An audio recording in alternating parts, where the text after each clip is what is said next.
People often see The Look of Silence and The Act of Killing and they ask, how on earth did you get these people to speak so openly?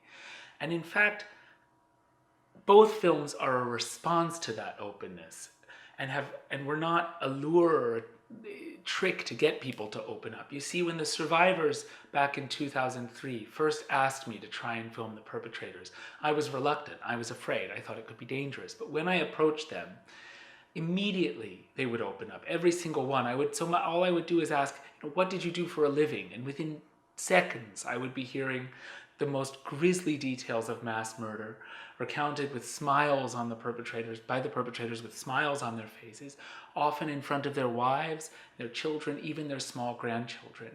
And so to get people to open up about the crimes was very easy. It required nothing.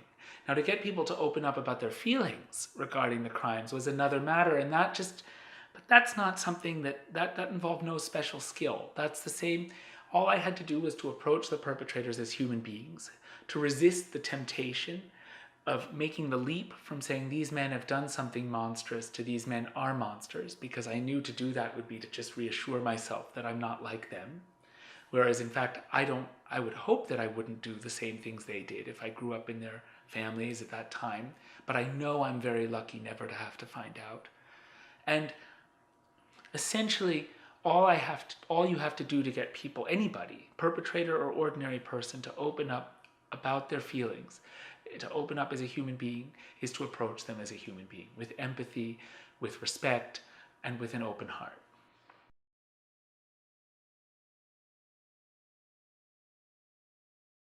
People who've seen The Act of Killing will often ask, weren't you afraid making the film? And to be honest, that was an emotionally frightening film to make. But The Look of Silence was a physically frightening film to make.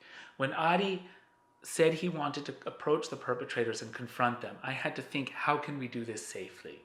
And I understood that perhaps if we worked from the lowest ranking perpetrator up the chain of command, and we worked swiftly, so we do another confrontation every day, I shot only with a Danish crew.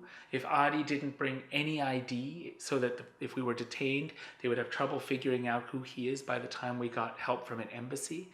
If we had his family at the airport ready to evacuate in case there was any danger, and if we had a getaway car so that it was harder to follow us, if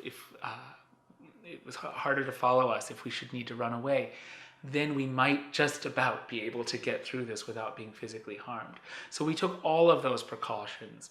And then, of course, Adi's family, from the very beginning, it was a long discussion, understood that they would have to move to another area, another region, so that they would avoid the political and repercussions of the courageous work that the family's done by making this film.